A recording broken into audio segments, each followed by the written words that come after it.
નમસ્કાર, આપ જોઈ રહ્યા છો નેશન પ્લસ ન્યૂઝ. હું છું આપની સાથે હેતલ ભગત.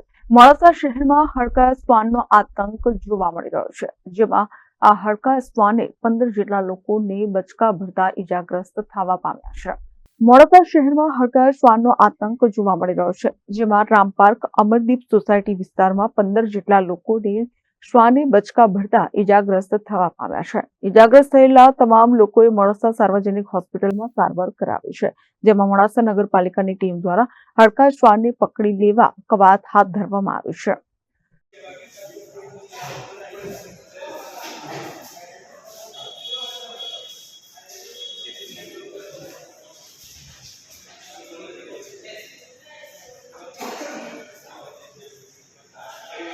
મહેન્દ્ર પ્રસાદ, નેશન પ્લસ ન્યૂઝ, અરવલ્લી. સમાચારોના સતત અપડેટ મેળવવા માટે અમારી નેશન પ્લસ ન્યૂઝની યુટ્યુબ ચેનલને સબસ્ક્રાઇબ કરો, બેલ આઇકન દબાવો અને જોડાયેલા રહો ફેસબુક, ઇન્સ્ટાગ્રામ અને ટ્વિટર પર.